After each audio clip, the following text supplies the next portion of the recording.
Hello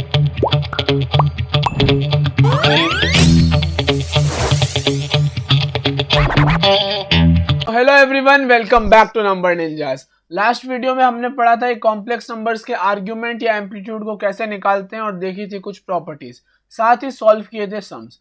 इस video में मैं आपके लाया हूं polar form of a complex numbers. तो चलिए लास्ट वीडियो की रिकैप के साथ शुरू करते हैं आज भी। देखिए, लास्ट वीडियो में हमने पढ़ा था कॉम्प्लेक्स नंबर कोई अगर z है a प्लस आई बी, तो उसका आर्ग्यूमेंट कैसे निकालते हैं। आर्ग्यूमेंट ऑफ z होता है b बाई ए। यहां से देखिए tan थीटा आएगा, समझिएगा, लेकिन यहां से tan थीटा का वैल्यू आएगा। आर्ग्यूमेंट ऑफ z होता है वो थीटा, जिसके कारण ये आंसर आ रहा है। और हमने देखा था कि यहाँ पे b बाई ए यूज करते हुए हम साइन को नहीं लिखते हैं, माइनस प्लस जो भी हो उसको इग्नोर करेंगे। और यहाँ पे ध्यान क्या रखते हैं कि किस क्वाड्रेंट में वो नंबर है, फर्स्ट में है, सेकंड में है, थर्ड में है या फिर फोर्थ में है। अगर फर्स्ट में होगा तो जो थीटा आता है वही आर्ग्यूमेंट बनता है। अगर सेकंड में होता है तो पाई माइनस थीटा, थर्ड में है तो पाई प्लस थीटा और फोर्थ में है तो माइनस थीटा। ये टेबल हमने देखा था। अगर आपने मॉड्यूलस और आर्ग्यूमेंट की वीडियोस को नहीं देखा है तो जाके पहले उसे देखें, क्योंकि बिना उसके पोलर फॉर्म नहीं समझ आएगा। तो पहले वो दोनों वीडियोस को आप देख लें, डिस्क्रिप्शन में भी लिंक दिया हुआ है, आई टैब पे भी है, और उसके बाद इस वीडियो को वापस देखें। चलिए, what is polar form of a complex number, ध्यान से समझिएगा। हमने लास्ट दो वीडियोस में मॉड्यूलस और आर्ग्यूमेंट को अच्छा से कवर किया है, तो आपको वो वीडियोस अच्छा से नॉलेज होना जरूरी है ताकि पोलर फॉर्म अच्छा से समझ आए। चलिए, मान लीजिए ये एक आर्गेंट प्लेन है। यहां पे हम डिनोट करते हैं रियल पार्ट ऑफ z को और यहाँ पे इमेजिनरी पार्ट ऑफ z को। यहाँ पे रियल पार्ट ऑफ z का नेगेटिव वाला पार्ट रहता है, और अगर imaginary part of z negative है तो वो नीचे रहता है। खैर, देखिए, मान लीजिए कोई कॉम्प्लेक्स नंबर है a प्लस आई बी। तो ये a कॉमा बी कोई पॉइंट, तो हमने पढ़ा था कि इस पॉइंट का ओरिजिन से जो डिस्टेंस होता है वो होता है मॉड z, और ये जो पॉजिटिव एक्स एक्सिस से एंगल बनाता है उसे हम बोलते हैं थीटा। ध्यान से देखिएगा, यहां से हम एक परपेंडिकुलर ड्रॉप कराते हैं 90 डिग्री। तो ये जो डिस्टेंस है ये क्या है, a, और ये जो डिस्टेंस है वो क्या है। पोलर फॉर्म में हम किसी भी कॉम्प्लेक्स नंबर को a और b के जगह मॉड्यूलस और एम्पलीट्यूड को यूज करके एक्सप्रेस करते हैं। पोलर फॉर्म में हम क्या करते हैं, जैसे जनरल फॉर्म क्या था, z equals to a plus i b. तो इसका जो पोलर फॉर्म होता है वो होता है z equals to mod z bracket में cos theta plus i sine theta.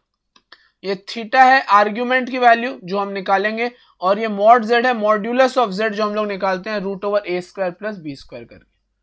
तो पोलर फॉर्म में हम किसी भी कॉम्प्लेक्स नंबर को उसको मॉड्यूलस और आर्ग्यूमेंट को यूज करके लिखते हैं। तो चलिए देखिए आया कैसे ये polar form of a complex number. मान लीजिए कोई कॉम्प्लेक्स नंबर है जहां पे आपको a और b की वैल्यू नहीं पता है, a और b की वैल्यू नहीं पता है। कुछ भी लेट ले लेते हैं ऐसे a और b, इस बार आपको वैल्यू नहीं पता। देखिए ये मॉड z होगा और ये एंगल जो है वो थीटा है।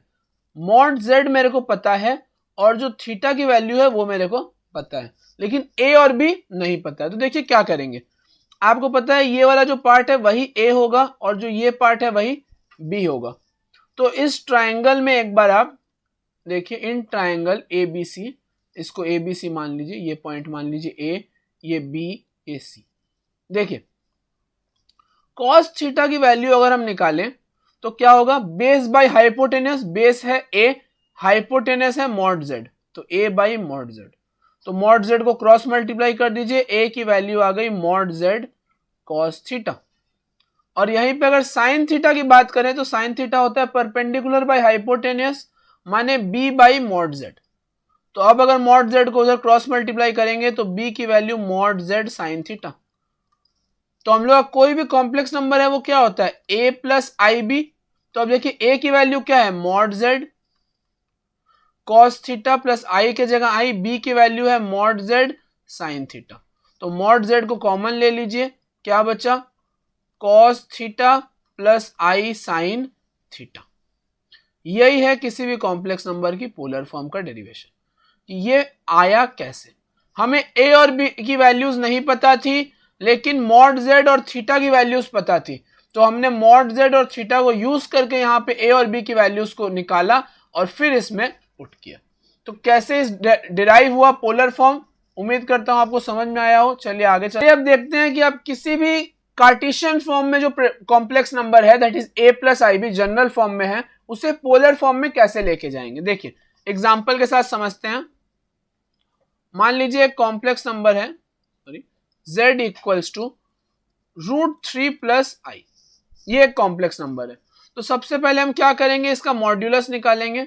मॉड्यूलस होता है रूट ओवर रियल पार्ट का स्क्वायर, रियल पार्ट का स्क्वायर प्लस इमेजिनरी पार्ट का स्क्वायर। तो देखिए रियल पार्ट है √3, तो √3 का स्क्वायर प्लस इमेजिनरी पार्ट है 1, तो 1 का स्क्वायर। तो यहां से देखिए 3 + 1 4, √4 जो कि आएगा 2। अब आप आर्ग्यूमेंट निकालिए। यहाँ पे थीटा कैसे निकालते हैं, tan theta equals to imaginary part by real part. जो भी साइन है उसको इग्नोर करिएगा। आई इमेजिनरी पार्ट है 1, रियल पार्ट है √3, तो 1/√3। थीटा की वैल्यू यहां से 30 degree that is π/6। tan theta equals to 1/√3, मतलब tan theta equals to tan 30 degree, और जब आप 30 को रेडियन में कन्वर्ट करेंगे तो थीटा की वैल्यू आ जाएगी π/6। तो अगर हमको इसको पोलर फॉर्म में लिखना है तो कैसे लिखेंगे, देखिए z equals to mod z cos theta plus i sine theta. तो मॉड z की जगह मॉड z का वैल्यू 2, cos थीटा के जगह cos π/6 प्लस आई के जगह आई और यहां पे साइन π/6। ये है इस कॉम्प्लेक्स नंबर का पोलर फॉर्म रिप्रेजेंटेशन।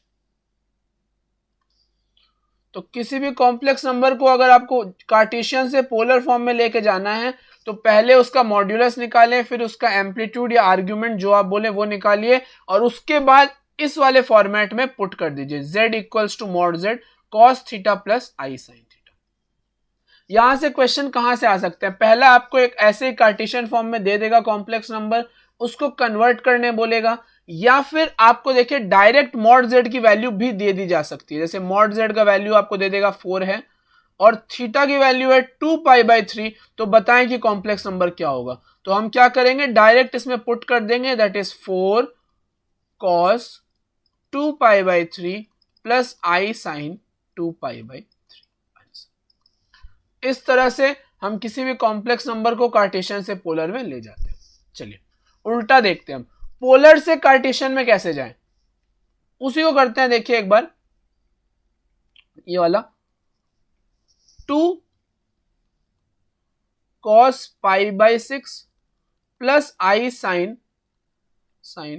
π/6। देखिए इससे पहला क्वेश्चन ऐसा आता है कि आपको इस दे देगा कॉम्प्लेक्स नंबर कि z की वैल्यू ये है, तो बताएं इसका मॉड्यूलस क्या होगा और आर्ग्यूमेंट क्या होगा। तो कैसे करेंगे, देखिए मॉड्यूलस जो भी बाहर नंबर है वो मॉड्यूलस का काम करता है, तो मॉड इसका है 2, और आर्ग्यूमेंट ऑफ z कोई पूछे तो जो यहाँ पे एंगल है वो आर्ग्यूमेंट का काम करता है, ये बन गया π/6। एक तो डायरेक्ट ऐसे क्वेश्चन आता है, या फिर बोलेगा इसको कन्वर्ट करने कार्टेशियन में, तो कैसे करना है, देखिए 2 को मल्टीप्लाई कर दीजिए दोनों से, दैट इज 2 cos π/6 प्लस आई, यहां पे 2 sin π/6। तो देखिए ये हो जाएगा 2 cos 30 डिग्री प्लस आई 2 sin 30 डिग्री। अब 30 का वैल्यू पुट कर दीजिए, cos 30 होता है √3/2, आई यहाँ पे 2 और sin 30 होता है 1/2, तो 2 से 2 कट गया, यहाँ भी 2 से 2 कटा, फाइनल आंसर √3 प्लस आई, जो कि वहां पे कॉम्प्लेक्स नंबर आया था। देखिए √3 प्लस आई को हम यहाँ पे ले गए थे पोलर में, और यहाँ पे हम इसी पोलर को वापस ले गए कार्टेशियन में, तो आ गया √3 प्लस आई। इस तरह से आप किसी भी कार्टेशियन को पोलर में और पोलर को कार्टेशियन में कर सकते हैं। अगर आपको ये समझ में आया हो तो ये एक तो नंबर मैं आपको दे रहा हूं, इसको आप कार्टेशियन से पोलर में लेके जाएं, इसको आप कार्टेशियन से पोलर में लेके जाएं। z इक्वल्स टू 1/√3 प्लस आई, बस यही रहने दीजिए 1/√3 प्लस आई। इसको आप कार्टेशियन से पोलर में लेके जाएं और इसका आंसर कमेंट में जरूर बताएं। चलिए next, how to find square root of a complex number. ये टॉपिक एग्जाम में आने का चांसेस देखिए कम है क्योंकि थोड़ा लेंदी टॉपिक है, लेकिन मैं आपको एक बहुत ही इजी ट्रिक से इसकी सॉल्यूशन बताऊंगा ताकि इफ एग्जाम में आ जाए तो आप उसे बहुत ही इजीली बना के आ सके।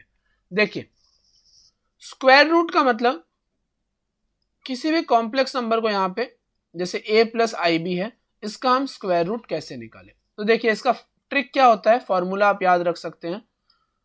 कोई भी कॉम्प्लेक्स नंबर में एक रियल पार्ट होगा एक इमेजिनरी पार्ट। तो देखिए रियल पार्ट के लिए क्या करना है, पहले root mod z by 2 plus root mod z by 2, ये दोनों में कॉमन रहेगा, ये वाला इमेजिनरी पार्ट। स्क्वायर रूट से बाहर आता है तो बाहर एक प्लस माइनस रहता है जो कि हमेशा यहां रहेगा। देखिए अब रियल पार्ट के लिए क्या करेंगे, इस मॉड z में रियल पार्ट को ऐड कर दीजिए और यहां पे इमेजिनरी पार्ट के लिए इस मॉड z में रियल पार्ट को सब्ट्रैक्ट कर देंगे और यही आपका आंसर बन जाएगा। तो आपको क्या करना है समझिएगा, पहले आप ये जो a plus i b complex number है ना, a प्लस आई बी, इसके लिए मॉड z निकाल लीजिए। जैसे ही मॉड z आपके पास आया उसको यहां पे पुट करिए, एक बार mod z plus a by 2 का square root plus i into root over mod z minus a divide by. चलिए क्वेश्चन करते हैं तब और क्लियर होगा। देखिए आपको 7 प्लस 24i का स्क्वायर रूट निकालना है, root over 7 plus 24i equals to, formula क्या था, बाहर प्लस माइनस, यहां पे root over mod z plus a divide by 2 plus i root में mod z minus a divide by 2। तो चलिए पहले मॉड z निकालते हैं। मॉड z आएगा रूट ओवर 49 प्लस 576 जो कि आएगा 25, 625 का रूट आएगा तो कि 25। तो देखिए प्लस माइनस यहां पे root over 25 plus 7 by 2 plus i root over 25 minus 7 by 2।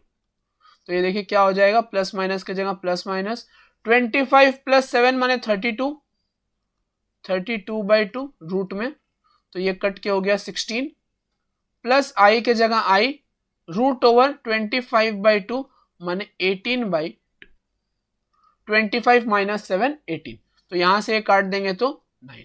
अब देखिए प्लस माइनस की जगह प्लस माइनस रहने दीजिए, 16 का रूट होता है 4 प्लस आई के जगह आई और 9 का होता है 3, तो 4 plus 3i plus minus 4 plus 3i जो है वो इसके स्क्वायर रूट का आंसर है। तो हम क्या करेंगे, देखिए पहले मॉड z निकालिए, रियल पार्ट के लिए मॉड z प्लस से डिवाइड बाई 2 का स्क्वायर रूट और इमेजिनरी पार्ट के लिए mod z minus a divide by 2 का स्क्वायर रूट। तो उम्मीद करता हूं आपको स्क्वायर रूट वाला टॉपिक भी बहुत अच्छा है, समझ में आया होगा। इसके साथ हमारा कॉम्प्लेक्स नंबर का चैप्टर हुआ पूरी तरीके से खत्म। क्वाड्रेटिक इक्वेशंस वाला पार्ट बचा है, उसका एक वीडियो मैं आपके लाऊंगा, उसमें वो पूरा कंप्लीट हो जाएगा और उसके बाद मैं आपके लाऊंगा टॉप 30 क्वेश्चंस जो एग्जाम पॉइंट ऑफ व्यू से बहुत इंपॉर्टेंट रहेंगे और मैं गारंटी ले सकता हूं कि उस 30 क्वेश्चंस जो मैं उस दिन कराऊंगा उसके अलावा एग्जाम में और नया टाइप का आपको नहीं देखने मिलेगा, जो रहेगा उसी के में से रहेगा। तो ऐसे ही अच्छे और एजुकेशनल वीडियोस के लिए लाइक करें, फॉलो करें, सब्सक्राइब करें नंबर निंजास को और बेल आइकन को क्लिक करना ना भूलें ताकि आप फ्यूचर में अपडेट्स को ना मिस कर सकें। Thank you so much.